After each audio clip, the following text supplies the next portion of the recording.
በስመ አብ ወወልድ ወመንፈስ ቅዱስ አሃዱ አምላክ አሜን።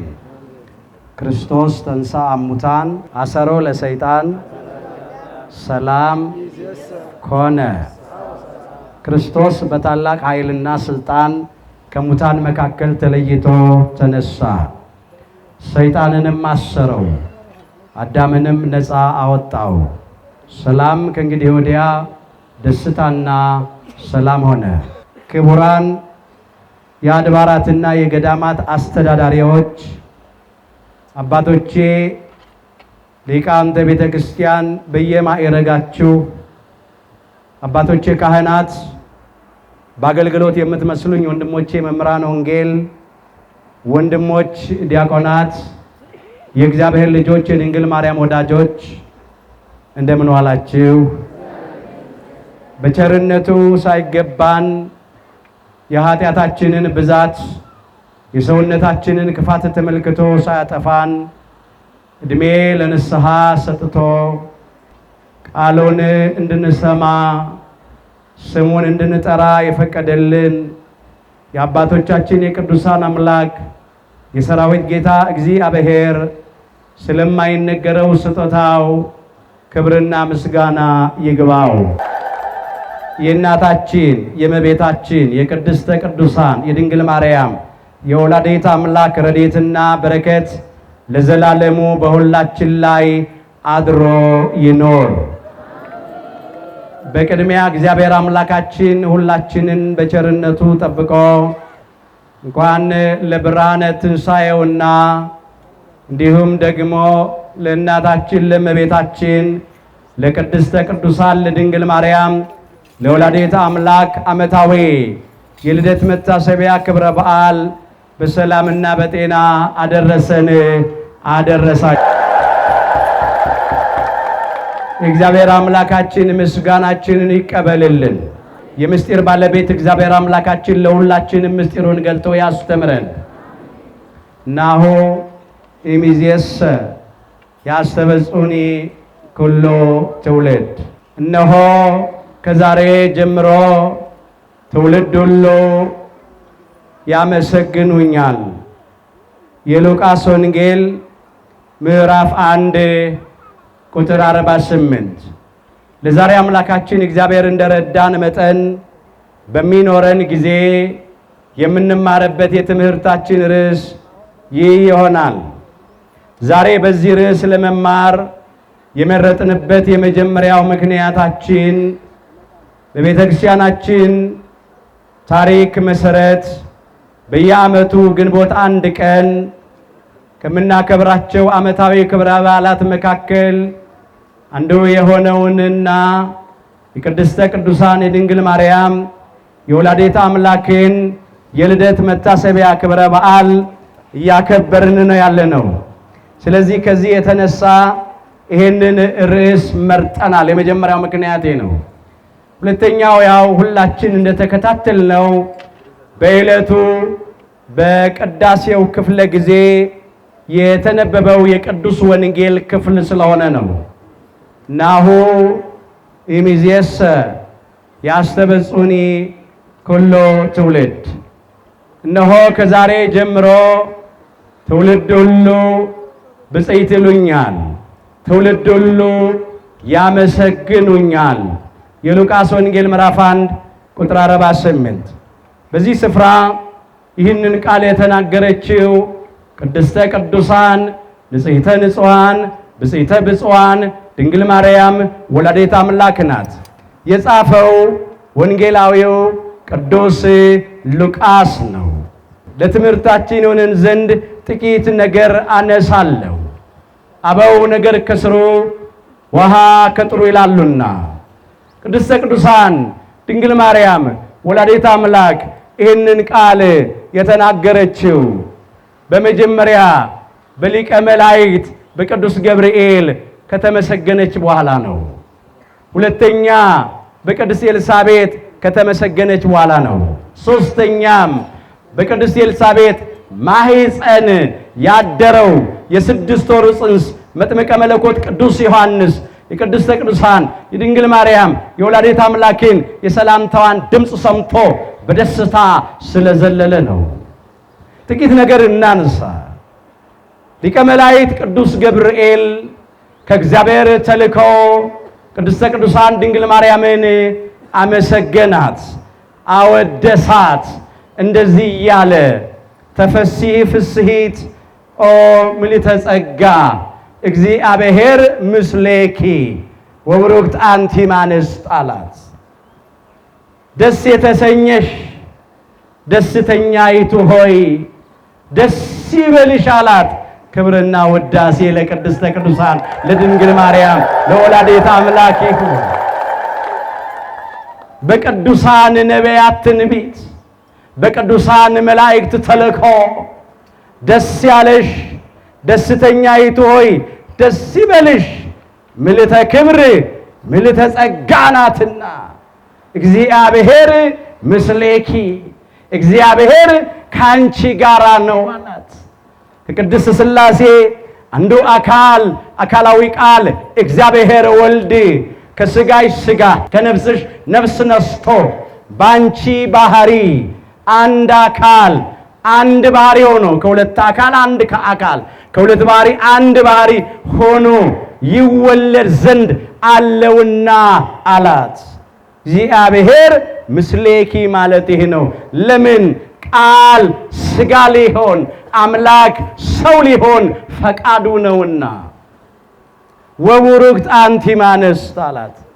አንቺ ከሴቶች መካከል የተባረክሽ ነሽ አላት። ከሴቶች መካከል የተባረክሽ ነሽ ሲላት ምን ማለቱ ነው? በመጀመሪያ ከሴቶች መካከል ተለይተሽ የተባረክሽ ነሽ ሲላት ቅዱስ ገብርኤል ሴቶች ሁሉ የተፈጠሩት የወንድ ረዳት ለመሆን ነው።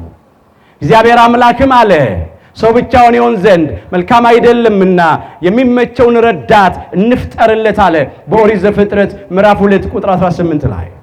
ቅድስተ ቅዱሳን ድንግል ማርያም ግን የተፈጠረችው የወንድ ረዳት ለመሆን አይደለም። ዓለም በሙሉ በሷ ምክንያት እንዲድን ነው። ምክንያት ድህናትና መድኃኒትን ወልዳ ትሰጠን ዘንድ ስለነበራት ነው። ክብርና ውዳሴ ለቅድስተ ቅዱሳን ለድንግል ማርያም ለወላዲተ አምላክ። ሌላው አንቺ ከሴቶች መካከል ተለይተሽ የተባረክሽ ነሽ ያለበት ሁለተኛው ምክንያት እንዲህ ነው። ሴቶች እነሆ የኃጢአት ምክንያት ሆኖ ነበር። የመጀመሪያይቱን ሴት ማንሳት ነው። የተታለለም አዳም አይደለም ይላል ቅዱስ ጳውሎስ። ሴቲቱ ግን በመተላለፍ ተታላ ወደቀች ይላል አንደኛ ጢሞቴዎስ ምዕራፍ 2 ቁጥር 14 ላይ። በመጀመሪያይቱ ሴት ምክንያት ኃጢአት ሞት ወደ ዓለም ገባ። በመርገመ ሥጋ ላይ መርገመ ነፍስ፣ በሞተ ሥጋ ላይ ሞተ ነፍስ፣ በርደተ መቃብር ላይ እርደተ ሲኦል ተፈረደብን። በሥጋ ሞቶ ወደ መቃብር መውረድ፣ በነፍስ ሞቶ ወደ ሲኦል መውረድ። ገነትን የምታክል ቦታ እግዚአብሔርን የሚያክል ጌታ አጥተን ነበረ። ጸጋችን ተገፎ ልጅነታችን ተነጥቆ በመከራ በሐሳር በስቃይ ነበርን። አንቺ ከሴቶች መካከል ተለይተሽ የተባረክሽ ነሽ። ሴት የስህተት የኃጢአት የሞት ምክንያት ናትና አንቺ ግን የድህነት የሕይወት የነጻነት ምክንያት ነሽ ሲላት ነው ቅዱስ ገብርኤል በቅድስተ ቅዱሳን በድንግል ማርያም ምክንያት ነው ዓለም የዳነው። እንዲህ ሲላት ነው መርገመ ሥጋ መርገመ ነፍስ የሌለብሽ በረከተ ሥጋን በረከተ ነፍስን እያማለርሽ የምታሰጪ ነሽ ሲላት ነው። ሶሎሞንም እንዲህ እንዳለ ወዳጄ ሆይ ሁለንተናሽ ውብ ነው ነውርም የለብሽም አላት በመኃልየ መኃልይ ዘሰሎሞን ምዕራፍ 4 ቁጥር 7 ላይ። ከመዝሙር በሚበልጠው መዝሙሩ፣ ከማህሌት በሚበልጠው ማህሌቱ፣ ከምስጋና በሚበልጠው ምስጋናው ወዳጄ ቅድስተ ቅዱሳን ድንግል ማርያም ሆይ ሁለንተናሽ ውብ ነው አለ። በውጪ በውስጥ በሥጋ በነፍስ በሥራ በቃል በሐሳብ ሁለንተናሽ ውብ ነው። ነውር የለብሽም፣ ነውር ኃጢአት የለብሽም፣ እንከን አይወጣላትም፣ ነቀፋ አይገኝባትምና ንጽሕተ ንጹሐን ቅድስተ ቅዱሳን ብጽዕተ ብፁዓን ስለሆነች ድንግል ማርያም ወላዲተ አምላክ ክብርና ውዳሴ ለቅድስተ ቅዱሳን ለድንግል ማርያም ይሁን። ይህም ማለቱ ነው።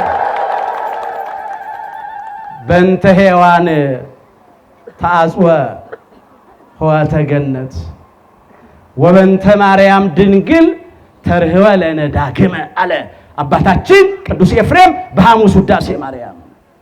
በሔዋን ምክንያት የገነት ደጅ ተዘጋ። ዳግመኛ በቅድስተ ቅዱሳን በድንግል ማርያም ስለ ድንግል ማርያም የተዘጋችው ገነት ተከፈተች። ደስ ይበላችሁ፣ ተከፈተች። ከሞት ወደ ሕይወት፣ ከጨለማ ወደሚደነቅ ብርሃን፣ ከሲኦል ወደ ገነት የተሻገር ነው በቅድስተ ቅዱሳን በድንግል ማርያም በወላዲተ አምላክ ምክንያት ነው። የተገፈፍነውን ጸጋ መልሰን የለበስነው፣ የተነጠቅነውን ልጅነት መልሰን ያገኘነው ቅድስተ ቅዱሳን ድንግል ማርያም መድኃኔ ዓለም ኢየሱስ ክርስቶስን ወልዳ ስለሰጠችን ነው። እሷ ተወልዳልን መድኃኒትን ወልዳ ሰጠችን። ክብር ይግባት ድንግል ማርያም ወላዲተ አምላክ። ሶስተኛ አንቺ ከሴቶች መካከል ተለይተሽ የተባረክሽ ነሽ ሲላት እንዲህ ነው። ሴቶች በድንግልና ጸንሰው በድንግልና መውለድ አይችሉም። ቅድስተ ቅዱሳን ድንግል ማርያም ግን በድንግልና ጸንሳ በድንግልና ወልዳለች። ቅድመ ጸኒስ ድንግል፣ ጊዜ ጸኒስ ድንግል፣ ድህረ ጸኒስ ድንግል፣ ቅድመ ወሊድ ድንግል፣ ጊዜ ወሊድ ድንግል፣ ድህረ ወሊድ ድንግል። ማኅተመ ድንግልናዋ ሳይጠፋ ከስነ ፍጥረት ሕግ ውጪ በሆነ በእግዚአብሔር ድንቅ አሰራር ቅድስተ ቅዱሳን ድንግል ማርያም አምላካችን ጌታችን መድኃኒታችን ኢየሱስ ክርስቶስን በድንግልና ጸንሳ በድንግልና ወልዳ ሰጠችን። ነቢዩ ኢሳይያስ የተናገረው ቃል እንዲፈጸም ጌታ ራሱ ምልክት ይሰጣችኋል፣ ድንግል ትጸንሳለች። ማ ትጸንሳለች? ድንግል ትጸንሳለች። ሴት ልጅ ትጸንሳለች አላለም፣ እሱ ምልክት ነው። ድንግል ትጸንሳለች፣ ልጅም ትወልዳለች፣ ስሙንም አማኑኤል ብላ ትጠራዋለች ተብሎ በትንቢተ ኢሳይያስ ምዕራፍ 7 ቁጥር 14 ላይ ከአምላካችን ከእግዚአብሔር የተሰጠችን የመዳን ምልክታችን፣ የነጻነት ምልክታችን፣ የሰላም የእረፍት የሕይወት ምልክታችን ቅድስተ ቅዱሳን ድንግል ማርያም ናት። ምልክትነቷም በድንግልና ጸንሳ በድንግልና መውለዷ ነው። ሴቶች በዘር በሩካቤ ነው ጸንሰው የሚወልዱት። ሁላችንም በዚህ መንገድ ነው የተወለድነው። ከአባት አብራክ ተከፍለን በእናት ማህፀን ተጸንሰን የተወለድነው። ቅድስተ ቅዱሳን ድንግል ማርያም ግን አምላካችን ጌታችን መድኃኒታችን ኢየሱስ ክርስቶስን ጸንሳ የወለደችው በድንግልና ነው። ማኅተማ ድንግልናዋ ሳይጠፋ በሕቱም ድንግልና ጸነሰችው፣ በሕቱም ድንግልና ወለደችው። ሌላው አንቺ ከሴቶች መካከል ተለይተሽ የተባረክሽ ነሽ ያላት እንደዚህ ነው። ሰውን ሴቶችን ብናከብር ነገሥታትን፣ መኳንንትን፣ መሳፍንትን ወለዱ ብለን ነው። ወይም ደግሞ የሃይማኖት አባቶችን ወለዱ ብለን ነው። ኤጲስቆጶሳቱን ወለዱ፣ ሊቃነ ጳጳሳትን ወለዱ፣ ፓትርያርኮችን ወለዱ ብለን ነው። ቅድስተ ቅዱሳን ድንግል ማርያምን ግን የምናከብራት፣ የምናወድሳት፣ የምናመሰግናት ወላዲተ ቃል፣ ወላዲተ አምላክ፣ ወላዲተ እግዚአብሔር ወልድ ኢየሱስ ክርስቶስ እያልን ነው። ካንቺ የሚወለደው በሉ ቅዱሱ የእግዚአብሔር ልጅ ነው። የሉቃስ ወንጌል ምዕራፍ 1 ቁጥር 35 ከቅድስተ ቅዱሳን ከድንግል ማርያም የተወለደው ከቅድስት ሥላሴ አንዱ አካል ከባህሪ አባቱ ከእግዚአብሔር አብ ከባህሪ ሕይወቱ ከእግዚአብሔር መንፈስ ቅዱስ ጋር የተካከለው አንድ አምላክ እግዚአብሔር ወልድ ኢየሱስ ክርስቶስ ነው። እሱን የወለደችልን እመቤታችን በዚህ ቀን ተወለደች። ክብር ውዳሴ ለቅድስተ ቅዱሳን ለድንግል ማርያም ለወላዲተ አምላክ ይሁን። ስለዚህ ወላዲተ አምላክ እያልን እናከብራታለን። እንኳን አምላክን የወለደች ሌሎቹም ይከበራሉ። እንደሷ ያለ ማን አለ ከፍጡራን መካከል? የአቢ ክብራ እምኩሎሙ ቅዱሳን አለ ቅዱስ ኤፍሬም። የቅድስተ ቅዱሳን የድንግል ማርያም ክብሯ ከቅዱሳን ሁሉ ይበልጣል። ከፈጣሪ በታች ከፍጥራን ሁሉ በላይ ከፍ ከፍ ያለች ናት። እሷን የሚመስል የለም። ለዚህ ነው አንቺ ከሴቶች መካከል ተለይተሽ የተባረክሽ ነሽ አላት። ከዚያም ቅድስት ኤልሳቤጥ ደገመች በተመሳሳይ ቃል ቅድስተ ቅዱሳን ድንግል ማርያምን እንዲህ ስትል አወደሰቻት። ቡሩክት አንቲ እምአንስት ወቡሩክ ፍሬ ከርስኪ አለች። የሉቃስ ወንጌል ምዕራፍ 1 ቁጥር 42 ላይ ቅድስት ኤልሳቤጥ የቅድስተ ቅዱሳን የድንግል ማርያምን የሰላምታዋን ድምፅ ሰምታ ነው መንፈስ ቅዱስ አንደበቷን ከፍታ እንድታመሰግን አደረጋት። አንቺ ከሴቶች መካከል ተለይተሽ የተባረክሽ ነሽ አለች። መርገመ ሥጋ መርገመ ነፍስ የሌለብሽ በረከተ ሥጋ በረከተ ነፍስን እያማለርሽ የምታሰጪ ነሽ አለቻት። የማኅፀንሽም ፍሬ ቡሩክ ነው አለች። መርገመ ሥጋ መርገመ ነፍስ የሌለበት በረከተ ሥጋ በረከተ ነፍስን የሚያድል ነው ብላ አመሰገነቻት። የጌታዬ እናት ወደ እኔ ትመጣ ዘንድ እንዴት ይሆንልኛል አለች። ለልማዱ አገልጋይ ወደ እመቤቷ ትሄዳለች እንጂ እንዴት እመቤት ወደ አገልጋይዋ ትሄዳለች?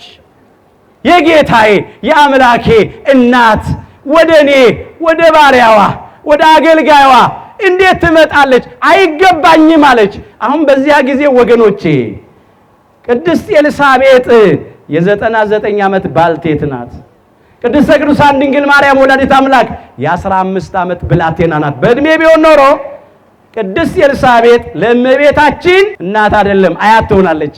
አይገርምም እኮ ልጅ ወደ እናት ልጅ ወደ አያት ሄዶ ይጠይቃል። በዕብራውያንም በኢትዮጵያንም ልማድ ያለ ነው። አሁን ኤልሳቤጥ ያየችው የእድሜዋን ትንሽነት አይደለም፣ ክብሯ ታላቅ ነው። በማኅፀኗ አድሮ የነበረ የዕለት ጽንስ የኃያላን ኃያል የጌቶች ጌታ የአማልክት አምላክ የነገሥታት ንጉሥ አምላካችን ጌታችን መድኃኒታችን ኢየሱስ ክርስቶስ ነውና የጌታዬ እናት አለች። መንፈስ ቅዱስ እኮ ገልጦላት ነው በቅድስተ ቅዱሳን በድንግል ማርያም ማኅፀን ያደረው አምላካችን ኢየሱስ ክርስቶስ እንደሆነ ገልጦላት አይገባኝም አለች። እነሆ የሰላምታሽ ድምፅ በጆሮዬ በገባ በመጣ ጊዜ በማኅፀን ያለው ጽንስ በደስታ ዘሏል አለች። ቅዱሳን ሐዋርያት ይሄንን ሰገደ ብለው ወስደውታል። አባታችን ቅዱስ ያሬድም ሰገደ ነው ያለው። መጥምቀ መለኮት ቅዱስ ዮሐንስ የ6 ወሩ ጽንስ በእናቱ በቅድስት ኤልሳቤጥ ማኅፀን ሆኖ ለዕለት ጽንስ ለአምላካችን ለጌታችን ለመድኃኒታችን ለኢየሱስ ክርስቶስ የአምልኮት ስግደት ሰገደ። ለቅድስተ ቅዱሳን ለድንግል ማርያም ለወላዲተ አምላክ የጸጋ ስግደት ሰገደላት። ድምጿን ሲሰማ ደስ አለው መጥምቀ መለኮት ቅዱስ ዮሐንስ። እኛም ስሟ ሲጠራ ደስ ይለናል። ደስ ይበላችሁ፣ እናወድሳታለን፣ እናመሰግናታለን። አሁን የ6 ወር ጽንስ ምን ያውቃል የሚል ጥያቄ ይነሳል። አስረግጠን መናገር አለብን። ጥያቄ በዛበት ዘመን ስለሆነ እውነት ነው። የ6 ወር ጽንስ ምንም አያውቅም። ግን መንፈስ ቅዱስ የማያውቀው ነገር የለም። ገና በእናቱ ማኅፀን ሳለ በሉ መንፈስ ቅዱስ ይሞላበታል። የሉቃስ ወንጌል ምዕራፍ 1 ቁጥር 15 ሊቀ መላእክት ቅዱስ ገብርኤል ለካህኑ ለዘካርያስ ስለ መጥምቀ መለኮት ስለ ቅዱስ ዮሐንስ ባበሰረው ጊዜ የተናገረው ቃል ነው። ገና በእናቱ ማኅፀን ሳለ መንፈስ ቅዱስ ይሞላበታል። በ6 ወሩ ጽንስ በመጥምቀ መለኮት በቅዱስ ዮሐንስ መንፈስ ቅዱስ አደረ። ስለዚህ መንፈስ ቅዱስ ምስጢሩን ገለጠለትና ሰገደ። የሚገርም ነው። ድምጿን ሲሰማ ደስ አለው። እኛም ስሟ ሲጠራ ክብሯ ሲነገር ደስ ይለናል። አሁንም ክብር ይግባት ድንግል ማርያም ወላዲተ ከዚያ በኋላ እንዲህ አለች እመቤታችን ናሁ ኢሚዜሰ ያስተበጹኒ ኩሉ ትውልድ አለች። እነሆ ከዛሬ ጀምሮ ትውልድ ሁሉ ያመሰግኑኛል፣ ትውልድ ሁሉ ብፅዕት ይሉኛል አለች።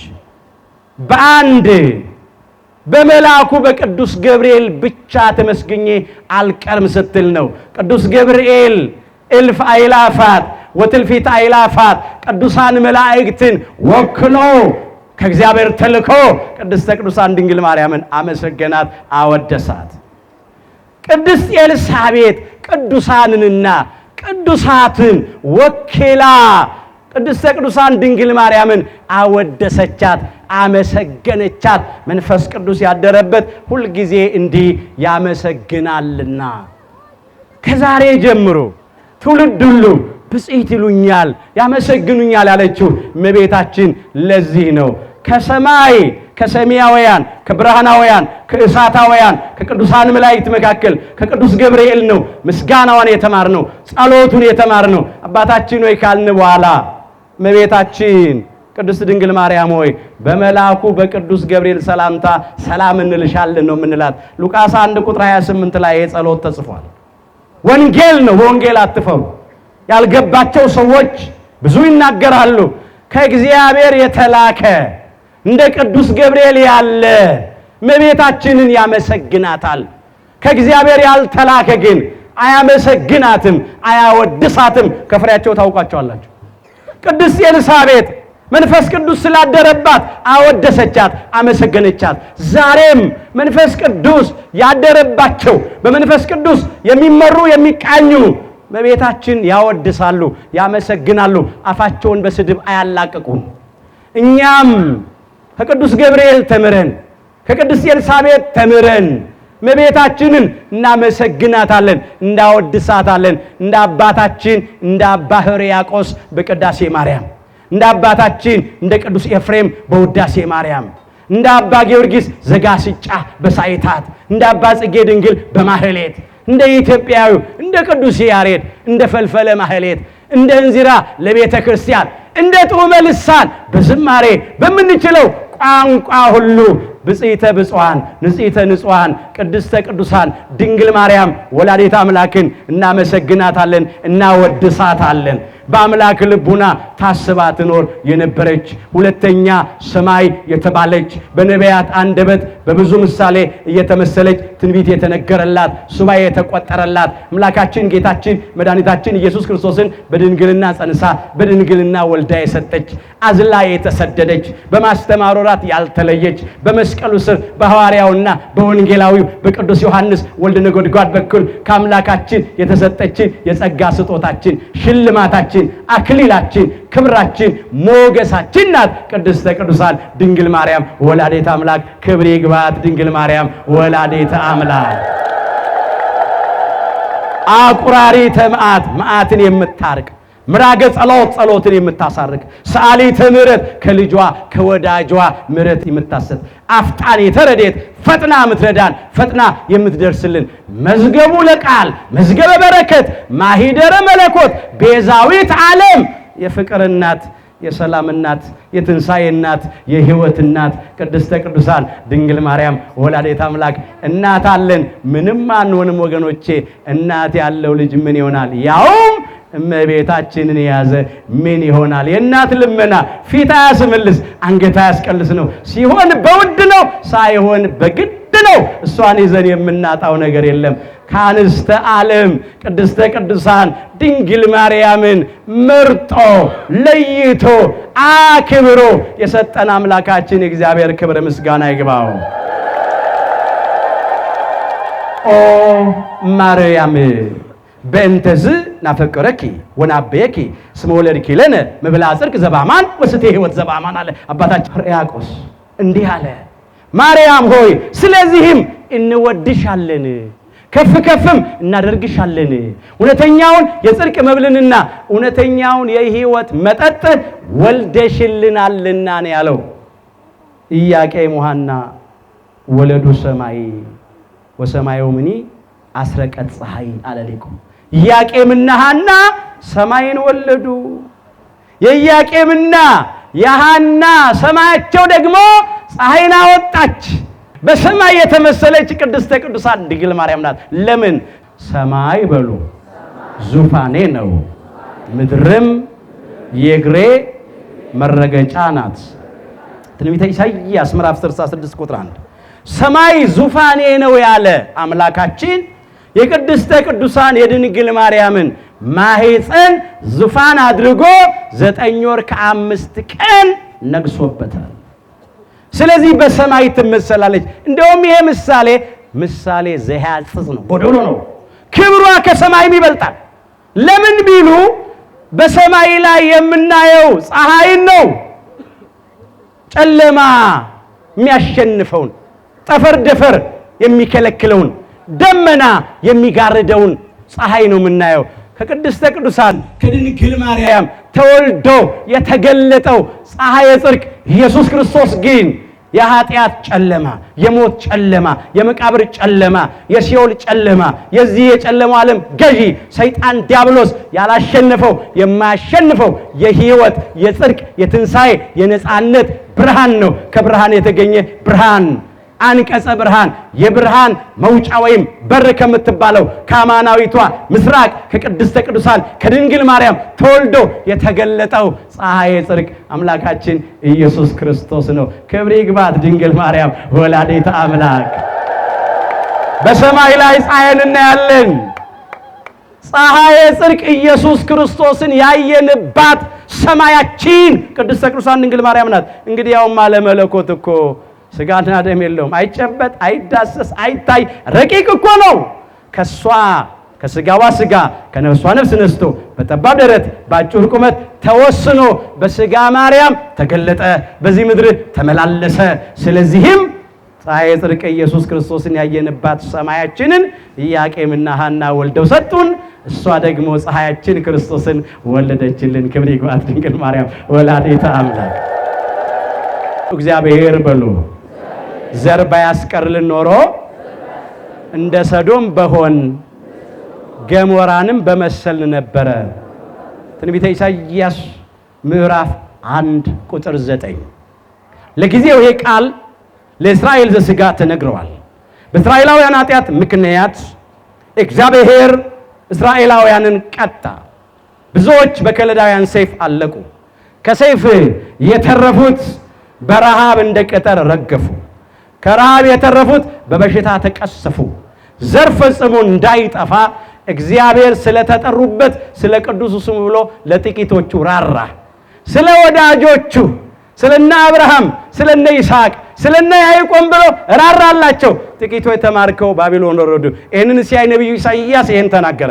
እግዚአብሔር ዘር ባያስቀርልን ኖሮ አለ፣ ምርኮ ባይተውልን ኖሮ እንደ ሰዶም፣ እንደ ገሞራ፣ እንደ ሲባዮ፣ እንደ ሶቦይ፣ እንደ አዳማ ጠፍተው እንደቀሩት እንደ 5ቱ ከተሞች ጠፍተን በቀረን ነበር። ይሄ በቁሙ ነው። ምስጢሩ ግን እንዲህ ነው።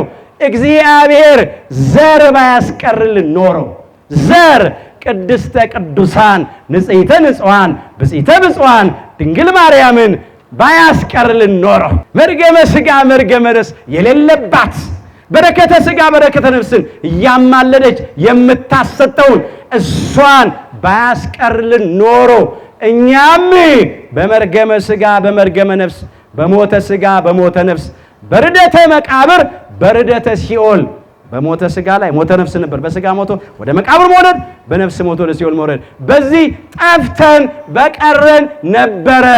ግን እግዚአብሔር የምንድንባትን ምክንያት ቅድስተ ቅዱሳን ድንግል ማርያምን ከአዳም ልጆች መካከል ለይቶ አስቀረ። ዓለም በሷ ምክንያት ዳነ። ተወልደት ለነ እመብርሃን እመብርሃን ቅድስተ ቅዱሳን ድንግል ማርያም ለኛ ተወለደችልን። እባካችሁ እግዚአብሔርን አመስግኑ። የምስጋና ቀን ነው። ይሁን ፍስሐ ከሆነ በእንተ ልደታ ለማርያም ነው እኮ። እውነት ነው። ዛሬ ፍስሐ ሆነ፣ ዛሬ ደስታ ሆነ። በምን ምክንያት? በቅድስተ ቅዱሳን በድንግል ማርያም መወለድ። ለኢያቄምና ለሐና ብቻ አይደለም። ለጊዜው የነሱ ስድብ ራቀ፣ ነቀፌታቸው ተወገደ፣ ታሪካቸው ተለወጠ፣ ነገራቸው ተገለበጠ። ደስተኞች ሆኑ። እንባቸው ከዓይኖቻቸው ላይ ታበሰ፣ ለቅሷቸው ለሳቅ ተቀየረ። የአዳምና የኛ የልጆቹ ነቀፌታ ተወገደ፣ ስድባችን ራቀ፣ ሐዘናችን ለደስታ ልቅሷችን ለሳቅ ተቀየረ። ከስራታችን ተፈታን፣ ቀንበራችን ተሰበረ፣ ወጥመዳችን ተበጣጠሰ። ጠላት ዲያብሎስና ሰራዊቱ አፈሩ። ክብር ምስጋና ለአምላካችን ለእግዚአብሔር። ናሁ ኢሚዜሰ ያስተበጹኒ ኩሉ ትውልድ፣ እነሆ ከዛሬ ጀምሮ ትውልድ ሁሉ ያመሰግኑኛል። እባካችሁ ምስጋናዋን በምንችለው ሁሉ እናመስግናት። ስናመሰግናት የምንከብር የምንጠቀም እኛ ነን። ባናመሰግናት ደግሞ የሚጎርልብን እኛ ነን። ለምን? አንድ ጊዜ አምላካችን እግዚአብሔር አክብሯታል፣ ያውም እናቱ አድርጎ። ከዚህ የበለጠ ምን ክብር አለ ወገኖቼ? ይሄ ታላቅ ክብር ነው። ክብር ይግባት ድንግል ማርያም ወላዲተ አምላክ። እስቲ ለመጨረሻ በደንብ አድርጋችሁ አመስግኑ። የሰማነውን ቃል በልቦናችን ያሳድርብን። የቅድስተ ቅዱሳን የድንግል ማርያምን ፍቅሯን በልቦናችን የምስጋናዋን ጣዕም በአንደበታችን ያሳድርብን። ይቆየን።